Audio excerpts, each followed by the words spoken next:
ஜெய் சக்தி. திருப்பூர் தெய்வ சிகாமணி, தர்மத்தின் குரல்.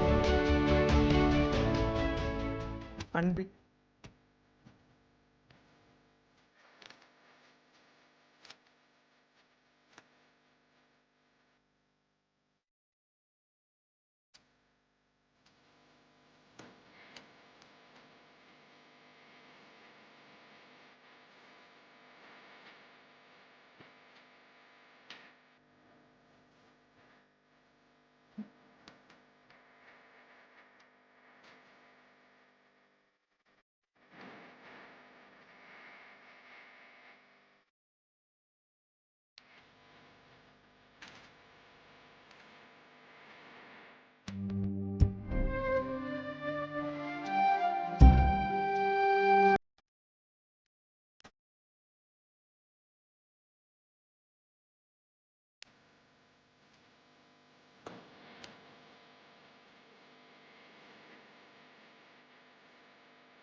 நாங்கள் அத்தனை கட்சிக்கும் அழைப்பு கொடுத்திருந்தாலும் கூட இந்த விழா மேடையில் களம் காண்பது ஒரே கட்சி மட்டும்தான். அப்படி என்றால் மற்ற கட்சிகளுடைய நிலைப்பாடு எப்படி இருக்கிறது என்பதை நீங்கள் தான் உணர வேண்டும். அனைத்து பேருக்குமே நாங்கள் அழைப்பு கொடுத்துருக்கோம். ஓட்டுக்கு பணம் கொடுக்கக்கூடாதுன்னு நாங்கள் விழிப்புணர்வு பிரச்சாரம் பண்ணுறோம் அப்படின்னு சொன்னோம். நல்ல விஷயம் தம்பி, பண்ணுங்க. இதுபோல் இளைஞர்கள்லாம் தேடுறோம். ஓகே, நடத்துகிற இடத்துல காணாமே, எங்கே தேடுறீங்க? வீட்டுக்குள்ளேயேவா? அன்றைக்கு இருக்கிற அரசியல்களை ஆராய்ஞ்சு பார்க்கணும். அப்படி இல்லாத பட்சத்தில் எவனுக்கும் என் ஓட்டு இல்லை, நோட்டாவுக்கு நான் போட்டு போகிறேன்னு போயிடும். உடனே அவன் என்ன சொல்கிறேன், நோட்டாவுக்கு போட்டால் ஓட்டு செல்லாது. ஏன் செல்லாது? நீ எவனுமே சரியில்லைன்னு உன்னை நான் இது பண்ணுறேன். நீங்கள் இப்போ நீங்கள் வாட்ஸ்அப்பில் இதுக்கெல்லாம் பார்த்தீங்கன்னா அவன் கேட்குற கேள்வியெல்லாம் அவன் அது ஒரு கருத்து கணிப்பு நடத்துறதுக்கு கேட்குறான். 4 கேள்வியும் ஒரே மாதிரி இருக்குது. அது என்ன செய்கிறது? அது ஏதாவது ஒன்று அமுக்கு நம்ம ஒரு கருத்து கணிப்பு சொல்லலாம்னு தொட்டால் 4மே ஒரே மாதிரி இருக்குது. அது என்ன செய்ய முடியும்? எனக்கு பிடிக்கலன்னு கீழே இருக்கிறத அமுக்குறான்.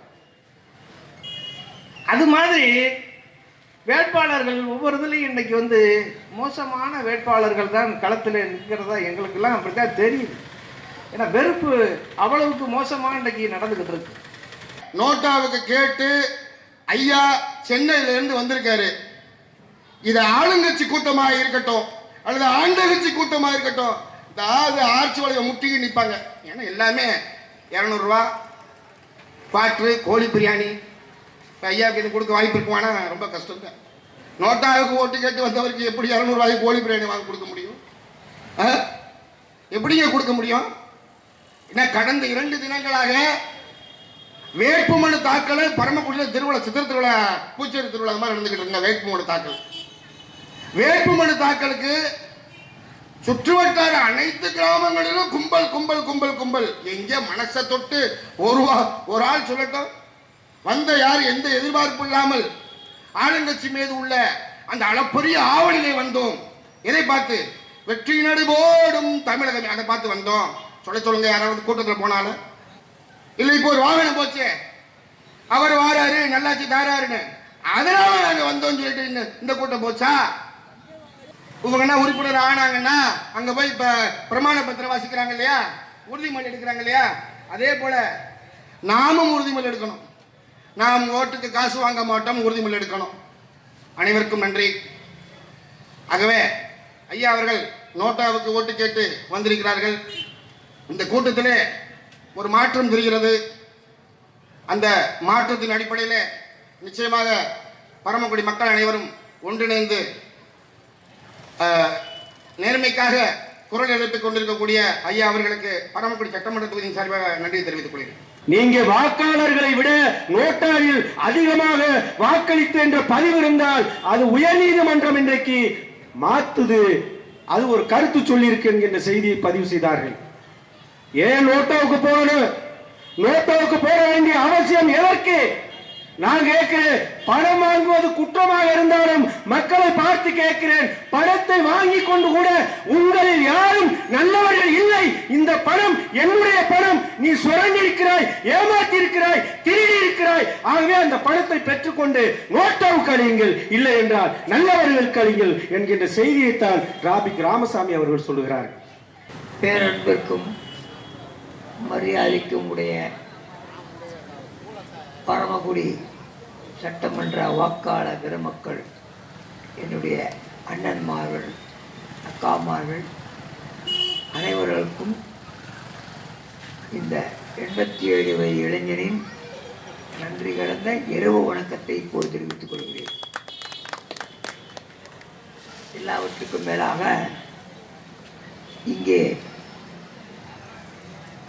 இந்த 87 சின்ன பையனுடைய வார்த்தையை கேட்கணும்னு உட்கார்ந்துருக்கிற அனைத்து நல்லுள்ளங்களுக்கும், மேடையிலே உட்கார்ந்திருக்கின்ற என் அருமை நண்பர்கள் அனைவர்களுக்கும், தெய்வ சிவாமுடைய முத்துக்குமார் வழக்கறிஞர் அவர்களுக்கும் என் மனமார்ந்த வாழ்த்துக்களை முறை தெரிவித்துக் கொள்கிறேன். ஒரு சிறப்பான கூட்டம். தமிழகத்தின் தலையெழுத்தை மட்டுமல்ல, இந்தியாவின் தலையெழுத்தை மாற்றக்கூடிய தேர்தலாக இந்த பரமக்குடி சட்டமன்ற தேர்தல் இருக்கும் என்று நம்பிக்கை இந்த இளைஞருக்கு வந்துவிட்டது. ஏனென்றால் வாழ்க்கையிலே எல்லோரும் 3 எழுத்துன்னுவாங்க. அந்த 3 எழுத்து எனக்கு என்னன்னா, பயமின்மை, தைரியம், தன்னம்பிக்கை. இது 3 இருந்தால் நீங்கள் தான் ராஜா. நான் கூட உங்களுக்கு பூஜா தான். எப்படி சொல்கிறேன்னா, முதல்ல ஒருத்தர் பணக்காரனா ஏழையான பார்க்கக்கூடாது. அவன் தவறு செய்தான்னா தட்டி கேட்கணுன்ற அந்த உணர்வு, அதுதான் பயமின்மை முதல். அடுத்தது, அந்த பயமே வந்துட்டுன்னா உங்களுக்கு தானாக தைரியம் வரும். அந்த தைரியத்தை, அந்த பயமும் தைரியம் ஒன்று சேர்ந்ததுன்னா தன்னம்பிக்கை கூடவே வரும். அதுதான் இன்று உங்கள் மத்தியிலே இந்த இளைஞன் உரையாற்றி கொண்டிருக்கின்றேன். பெரும் மலை மலைன்றாங்க. யார் மலை எனக்கு தெரியும், நீங்கள் தான் மலை. இன்னைக்கு மேலுள்ள திண்டுக்கல் மலையே சாப்பிட்டான்றாங்க. நீ என்ன சாப்பிட்டியோ நீங்கள்லாம் நல்லா இருக்க மாட்டீங்க. வருத்தப்படுறேன். ஏன்னா நான் பாடம் கற்றுக்கிட்டது முன்னாள் முதலும் கட்சி கவர்னர் வெள்ளக்காரன் 47 டிசம்பர் 2ஆம் தேதி எனக்கு என்னுடைய ஆசான் ராஜாஜியிடம் தான் இந்தியாவை கொடுத்தான். காந்தி போராடினார். அவர் கூட 1000 பேர் இருந்தாங்க, 1,00,000 பேர் இருந்தாங்க. பட்டேல், நேரு எல்லாரும் இருந்தாங்க. அவங்க உயிரை கொடுக்கல. நாட்டை நல்ல வழிநடத்தக்கூடியவர் என்று அவன் தீர்மானித்து கொடுத்தான் லார்ட் மவுண்ட் பேட்டன். அவர்கிட்ட பாடம் கற்றுக்கிட்டவன். மக்களுக்காக சேவை செய்ய வந்தவர்கள்லாம் இன்னைக்கு சேவைன்னு என்ன தெரியாது, கொள்ளையடிக்கிறது தான் கொள்கை. மத்திய மாநில அரசாங்கம் உண்மையிலே வேதனை அளிக்கிறது. இந்த நோட்டாவை பற்றிலாம் நான் அதிகமாக எப்போவுமே இந்த சின்ன அதிகம் பேச மாட்டேன். செயலில் இறங்குவேன். செயலில் இறங்கி பல லட்சக்கணக்கான உயிரை பாதுகாத்தவர். இன்னைக்கு கூட இந்த இடத்துல வந்த இந்த நிகழ்ச்சிக்காக வெளியே பேனர் ஒரு RDO அனுமதி கொடுத்திருக்காரு. அவருக்கு சட்டம் தெரியுமா தெரியாதான்னு தெரியல. தடை செய்யப்பட்ட ஒன்று பேனர்லாம் யாருக்கானே ஒரு விளம்பரதாருக்கு 4 நாளைக்கு பர்மிஷன் கொடுத்துருக்காரு. பணம் வாங்கினாரா இல்லையா எனக்கு தெரியாது. அது இல்லை, எந்த இதுவும் இல்லை. காவல்துறைக்கு ஃபோன் பண்ணி, கலெக்டருக்கு ஃபோன் பண்ணி அந்த பேனர் எடுக்க வச்சேன். பர்மிஷன் கொடுத்தாலும் அவர் மேலே வழக்கு போட சொல்லிருக்கோம். எப்படி இந்த ஆடியோ கொடுக்கலாம்? அதிகாரிகள் செய்கிற தவறு மக்கள் தேவையில்லாமல் மாட்டிக்கிறாங்க. போய்ப்போம் அந்த வியாபாரி மாட்டிக்க போகிறான். தேவையா உங்களுக்கு? அதே மாதிரி இங்கே ஒரு பேனர் இருந்தது, அவங்கள அவுத்துட்டாங்க. கண்ணில் பார்த்தா வேடிக்கை பார்த்து போகக்கூடாது. யாராக இருக்கட்டும், அந்த பேனர் வச்ச சிஎம்மாக கூட இருக்கட்டும், கவலைப்படாது. உங்கள் வேலை அந்த இடத்துல நின்று காவல்துறையை ஃபோன் பண்ணி, மாநகராட்சியோ நகராட்சியோ ஃபோன் பண்ணி எடுக்கிற பொருள் இருந்து பாடுபட்டால் தான் உங்களுக்கு நல்லது நடக்கும். இல்லைன்னா அடிமையாக வாழ வேண்டியதுதான். மக்கள் மாண்டது போதும் இவங்களாம் அடுக்குமொழி பேசியே உட்கார்ந்தாங்க. இவங்களை போற வச்சது என்னுடைய ஆசான் 67 ராஜாஜி தான். சுதந்திரா பாட்டி எங்கள் அப்பா செயலாளர் இருந்தவர் தான். எனக்கு அரசியல் அனுபவம் நிறையா இருக்குது. இவங்களை விட பதவி இல்லாமல் மக்களை காப்பாற்றக்கூடிய தைரியம் தன்னம்பிக்கை எனக்கு இருக்குது. அப்படிலாம் கிடையாது. கொள்கை இல்லாத தலைவர்கள் எல்லாரையும் சொல்கிறேன். ஏதோ எம்ஜிஆர் தப்பிச்சிட்டார், ஜெயலலிதா தப்பிச்சிட்டாங்க. 84 எம்ஜிஆர் என்னை கூப்பிட்டு ராமாவரத்தோடு கூப்பிட்றாரு. ஹைகோர்ட் சுற்றி நீங்கள் கேள்விப்பட்டிருப்பீங்க, ஃபுல்லாக கடை கட்சிக்கார வசூல் பண்ணிட்டு இருக்கோம். நடக்கிறது நடப்பாதான் கிடையாது ஹைகோர்ட் சுற்றி. அந்த நேரத்தில் நீதிமன்றத்தில் வழக்கு போட்டு அது எடுக்க சொல்லி உத்தரவு போட்டாங்க. அந்த நிலைமையில் எம்ஜிஆர் என்னை கூப்பிடுறாரு. ராமவரம் தோட்டத்துக்கு போனேன். 84. அப்போ எனக்கு 50 வயசு. போய் அவங்கள்ட்ட பேசிட்டு இருக்கேன். என்ன ராமசாமி சார், ஏழைகள் பிழைக்கட்டுமே, அது ஏன் நீதிமன்றம் போனீங்கன்னா, ஏழைகள் நல்லா பிழைக்கணும், நடைபாதையில் நடப்பாதையில் மக்கள் நடக்கணும், சட்டம் அதான், நீங்கள் அதை அமல்படுத்தின. அவர் கேட்ட கேள்வி முடியுமான்னாரு. முடியாதுன்னு சொல்லிட்டு சீஃப் மினிஸ்டர் நீங்கள் என்ன கேட்காதீங்க அப்படின்னு ஏதாவது ஐடியா சொல்லுங்கன்னாரு. அப்போ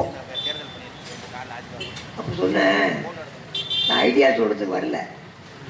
உங்கள் கீழே நூற்றுக்கணக்கான ஐஏஎஸ் ஐபிஎஸ் இருக்காங்க, அவங்கள கண்ட்ரோல் பண்ணுவேன். நீங்கள் நடுரோடு கூட கடை கட்டி கொடுக்கலாம், உங்களுக்கு உரிமை இருக்குது. இடிக்கிறது கோர்ட்டில் வச்சு பார்த்து 2வது உங்களுக்கு உரிமையை நீங்கள் செய்ய முடிஞ்சா அப்படின்னு. என்ன இப்படி சொல்கிறீங்களே? சரி, 1 வாரம் டைம் கொடுங்கன்னாரு. 1 மாதம் எடுத்துக்கோங்க, நல்லது செய்யுங்க. அவனும் படிக்கணும், எந்த கட்சிக்காரன் போய் வாங்கக்கூடாது. ஏழை படிக்கட்டும் அப்படின்னா 5000 பேர் கடை வாங்கி கொடுத்துருக்கோம். அப்போவே எல்லா கட்சிக்காரரும் சுரண்டுவாங்க. போய் ஒரு பழ வண்டிக்கு அந்த காலத்தில் 25 ரூபா. ஒப்ப மாமலாரிகளாம் என் நாட்டில் வாருங்கன்னு நினச்சேன். அதுக்கு முடிவு கட்டினேன். ஹைகோர்ட் சுற்றி கடையே இருக்காது இன்னைக்கு. அவனால் வேறு கடை கட்டி கொடுத்துட்டேன். இந்த அரசியல்வாதியை பணம் தான் பிடுங்குவோம். ஏழைகளிடையே பணம் பிடிக்க சம்பாதிக்கிற ஒரு கூட்டம் இன்றைய அரசியல்வாதிகள். வருத்தப்படுறேன். இன்னைக்கு நீதிமன்றத்தை ரொம்ப நம்புறேன். உச்ச நீதிமன்ற தலைவீதி பாப்தே அவர்கள் ஒரு நல்ல காரியம் செய்திருக்கிறார். லட்சக்கணக்கான விவசாயிகள் போராடி கொண்டிருக்கிறார்கள். இந்த காய் வேட்சிக்காரங்க ஊரை காப்பாற்றுற மாதிரி 4 பேரை வச்சு வழக்கு போட்டாங்க. அந்த விவசாயிகள் போராட்டத்தை தடை பண்ணணும்னு வழக்கு போட்டாங்க. தூண்டி விட்டு போட்டாங்க. தெய்வத்துக்கு தெரியும், இவங்களாம் தெய்வத்தை நம்பிக்கிறார். ஒரு நடுரோடில் கோயில் கட்டி கொள்ளடிக்கிற கூட்டம். அப்போ அந்த தலைமை நீதிபதி உண்மையிலே பாராட்டி அவர் இது பண்ண அவரே எனக்கு பதில் அனுப்பிச்சார். அவர்கள் போராடுவதற்கு உரிமை இருக்கிறது, தடை செய்ய போட்டாலே போட மாட்டோம் என்று உச்ச நீதிமன்றம் சொல்லி இன்னைக்கும் பண்ணிக்கிட்டு இருக்காங்க. இவன் உண்மையா அந்த காலத்து உப்பு, தூத்துக்குடி உப்பு சாப்பிட்டு இருந்தான்னா, அருகு இருந்ததுன்னா அந்த சட்டத்தை வாபஸ் வாங்கிட்டு பின்னால் விவாதம் பண்ணி நிறைவேற்றிருக்கலாம். அவங்களோட பேசி வாட்டு. ஆணவத்தோடு திரிகிற இந்த கொள்ளக்கார பாவிகளுக்கு முடிவு கட்டும் நாள் உங்கள் கையிலே இருக்குது. 6/4/2021. அந்த 6ஆம் தேதி நீங்கள் போடுற ஓட்டு அது நோட்டாவுக்கா நல்லவனுக்கா அது உங்கள் இஷ்டம். வேண்டுகோள் தான் வைக்க முடியும். ஏன்னா எந்த பதவியும் இல்லாத மக்களை காப்பாற்ற தைரியம் எனக்கு இருக்கு. அவங்களுக்கு பொள்ளடிக்கிற தைரியம் தான் இருக்கு. உண்மையிலேயே சொல்கிறேன், வருத்தப்படுறேன். ஒரு ரோடு ஒழுங்காக இருக்கா பார்த்தீங்களா இன்னைக்கு? அதுக்கு ஒரு சட்டம் இருக்கு. அதெல்லாம் எவ்வளோ சட்டம் போட்டு நீதிபதிகளும் குடும்ப வந்திருக்கவங்க தான் சில நேரங்களில் யோசிக்கிறாங்க. நான் எடுத்துகிட்டு போகிறேன், கொஞ்சம் யோசனை பண்ணுறாங்க. அரசு அதிகாரிகள் திருந்துவாங்கன்னு பார்க்குறாங்க. திருந்தாத ஜென்மங்களுக்கு பாடம் கற்பிக்க நீதிமன்றங்கள் புறப்பட்டு விட்டது. வழக்கறிஞர் சொன்ன மாதிரி கிரானைட்டு சகாயத்தை தமிழ்நாட்டுக்கு உருவாக்க காட்டியது நான் தான். சுப்ரீம் கோர்ட்டில் போய் 10,000 ரூபா அபராதம் வாங்கினாங்க அரசாங்கம். அவரை வைக்கக்கூடாதுன்னு நான் தான் கொடுத்தாங்க. தகுதி இல்லைன்னாங்க. உனக்கு தகுதி இல்லை, அவருக்கு கேஸ் இது பண்ணி சொல்லிட்டு 10,000 ரூபா ஃபைன் பண்ணாங்க அரசாங்கத்துக்கு. இந்த சூடு சொன்ன எல்லா அரசாங்கம் இன்னைக்கு உங்கள் மத்தியில் ஓட்டு கேட்க வராங்க. நீங்கள் வேறு இப்படி பாருங்கள், நல்லவன் நான் தானே ஓட்டு போடுங்க. நான் நீங்கள் நானே உங்கள் பின்னால் வருவேன். ஆனால் பச்சை துரோகிகள், தேச துரோகிகள்னே சொல்லுவேன். போடு மேலே போய் வழக்கு போடு, நான் தயார். இன்னைக்கு 1 வருஷமாக கொரோனான்றாங்க. அந்த கொரோனா என்ன வைத்தியம்? அந்த காலத்தில் தட்டம்மை சின்னம்மை என்னென்னமோ இருந்தது. ஊசி போட்டாங்க, பிஜேபி போ இல்லவே இல்லை. இப்போ தேவையில்லாமல் வச்சுக்கிட்டு இன்னைக்கு தேர்தல் நிறுத்தலாமான்ற இடத்துல கூட போயிட்டாங்க. ஏன்னா கொள்ளடிக்கிட்டு இவங்களுக்கு மாஸ்க்கு நான் தேவையான சட்டத்தை அமைதிக்கிறேன்.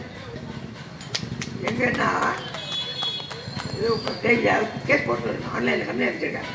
இவர் மாஸ்க் போட்டதை பிரச்சாரம் பண்ணுறாரு. லட்சக்கணக்கான ஒன்பாடி போகிறார். அவர்கிட்டயா தமிழக ஏழை அடிக்கிறது தான் ஒன்பாட்டி போகிறோம். மாஸ்க் போடல 200 ரூபா போடணும் சுகாதாரத்துறை செயலாளர் சொல்கிறாரு. இவர் கூட பேட்டி கொடுப்பாரு, எல்லா இடத்துலையும் மீட்டிங் பேசுவார். அவர் இன்னைக்கு முதலமைச்சர் கூட இல்லை, காபந்து முதலமைச்சர் தான். அவர் முதலமைச்சர் கிடையாது, அதை புரிஞ்சுக்கணும் மக்கள். இன்றைக்கி அவர் மேலே வழக்கப்படுதுன்னு அண்ணன் தமிழ் அனுப்பிச்சிருக்கேன். இன்றைக்கி நான் போலீஸ் ஸ்டேஷனில் கேட்குறாங்க, சார் அவர் மேலே வழக்கு போட முடியுமா? ஏன்னா உங்கள் ராஜாவாக இருந்தாலும் போடலாம். நான் சொன்ன பாடு நாங்கள் சொல்கிறோம் அப்படின்றாங்க. அதாவது எதுக்கு சொல்கிறேன்னா, பயப்படக்கூடாது. நமக்கு சேவை செய்ய வந்தவங்க இன்றைக்கி 35 வருஷம் காவல்துறையிலையோ இல்லை அரசு உத்தியோகத்திலையோ ஐஏஎஸ் ஐபிஎஸ் ரிட்டையர் ஆனாக்க ஏதாவது ஒரு சின்ன குறை இருந்தாக்க அவங்க பென்ஷனே கிடைக்காது. ஆனால் இந்த கேடுகட்ட தேச துரோகிகளுக்கு 1 வருஷம் இருந்தால் பென்ஷனும் சட்டம் போட்டிருக்காங்க. 1,00,000 ரூபா சம்பளம். 52ல் முதல் தேர்தல், பொது தேர்தல், இந்தியா பூரா ஒரே நாள். அந்த நேரத்திலே தமிழகத்தில் தமிழ்நாடு ப்ராவின்ஸ், அப்போ ஆந்திரா கர்நாடகா எல்லாம் ஒன்றா சேர்ந்த நேரம். அன்றைக்கே காங்கிரஸ் தோற்கடிக்கப்பட்டது. அன்னைக்கு இப்போ எல்லாம் சொல்கிறாங்க, காமராஜர் எல்லாரும் போய் அவர் காலில் கொண்டு ஐயா நீங்கள் தான் காப்பாற்றணும்னு சொல்லி அவர் வீட்டில் போய் கவர்னர் இருந்து ரிட்டையர் ஆனவர் காப்பாற்றணும்னு போய் கேட்டாங்க. அவருக்கு இஷ்டமே இல்லை. அப்போ அந்த மேல் சபையின கொண்டு அதில் கொண்டு வந்து அவரை முதலமைச்சர் ஆக்கினாங்க. 8 சுயேட்சைகள், ராஜேஷ் பாட்டீல், மாணிக்கல் நாயக்கர், பழனிசாமி 8 பேரை சேர்த்து ஆட்சி அமைச்சு கொடுத்தாரு. 2 வருஷம் மட்டும் காலம் வரைட்டாங்க. ஏதோ சாக்கு சொல்லி நான் அது போக விரும்பலை. என்னுடைய ஆசான் காப்பாற்றி கொடுத்தார் அன்னைக்கு காங்கிரஸை. அவரே 67 இவங்களுடைய அராஜகம் தாங்காத இந்த திராவிட கட்சிகளை போற வச்சார். மகத்தான வெற்றி பெற்றாங்க. அப்போ எல்லாமே எனக்கு விடுறான், எப்போ விடுறா சோண்டாப்படுறேன். அரசியலும் தெரியும், அரசு அதிகாரிகளுக்கு தெரியும்.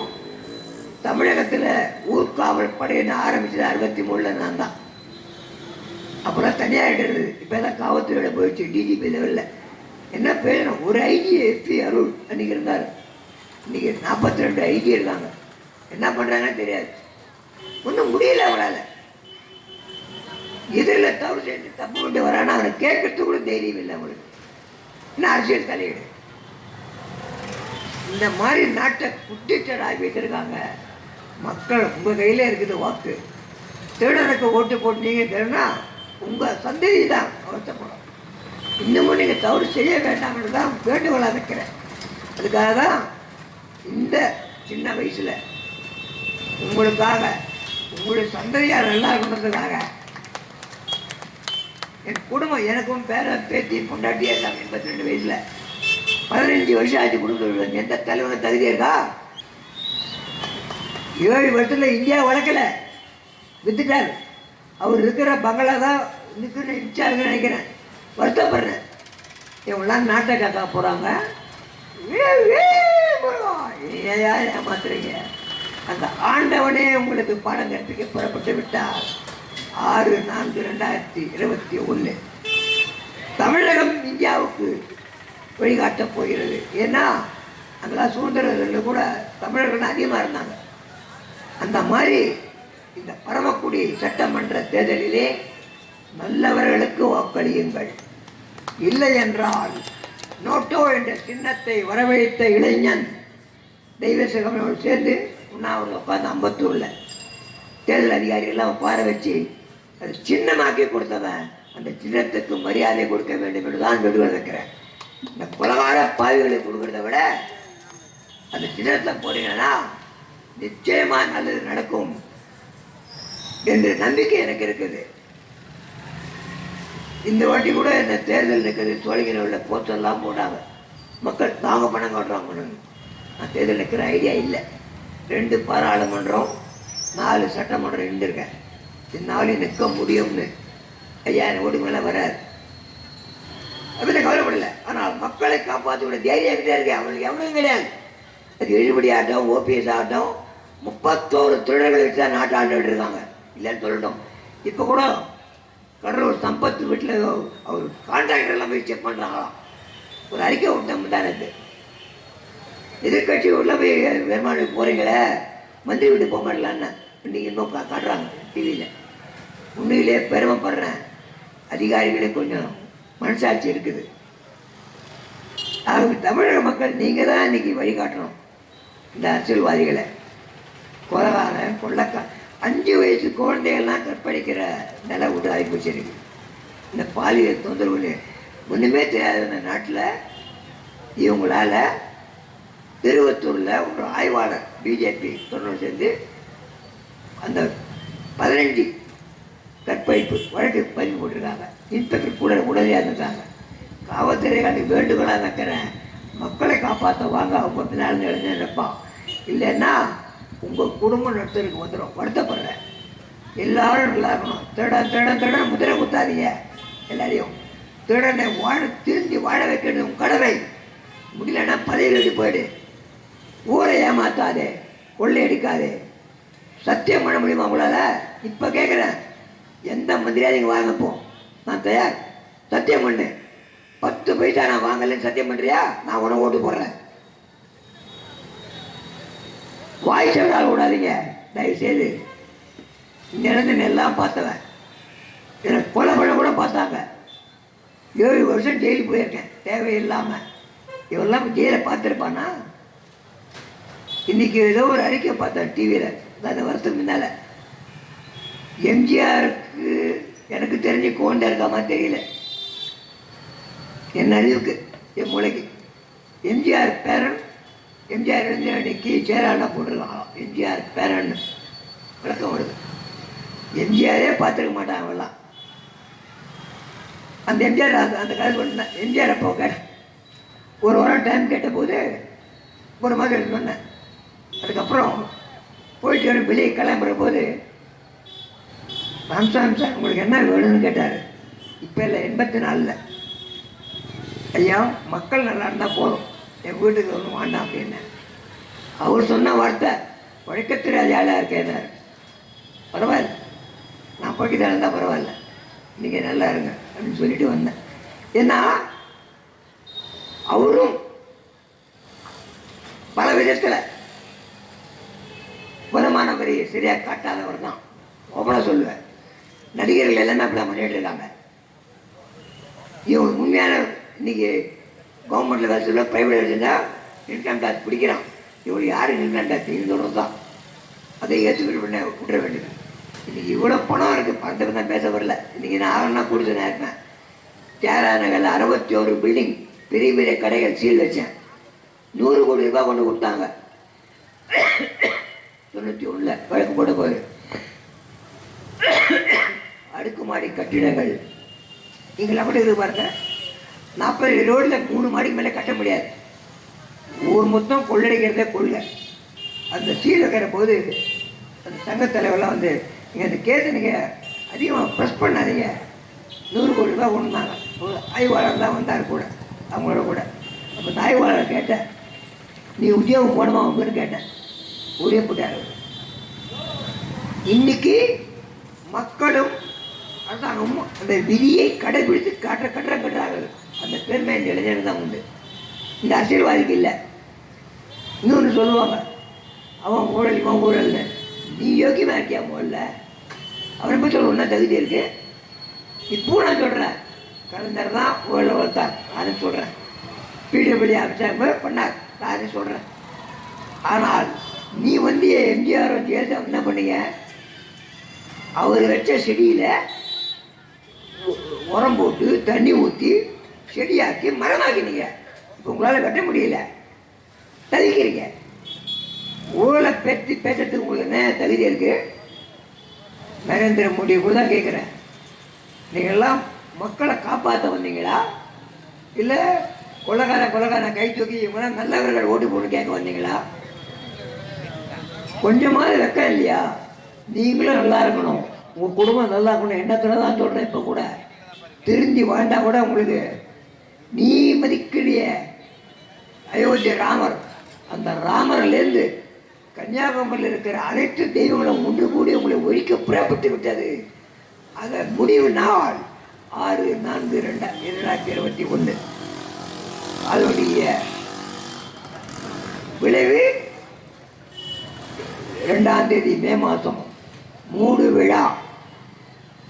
இந்த கொலைக்கார பாலியல் தொந்தரக்கார பெருச்சாளி ஊழல் பெருச்சாளிகளுக்கு முடிவு கட்டும் நாள் மக்கள் கையிலே, உங்கள் கையிலே வேண்டுகோளாக வைக்கிற இந்த இளைஞன், தயவு செய்து மக்கள் பட்டது போதும், மாண்டது போதும், அடுக்குமொழி பேசியது போதும்.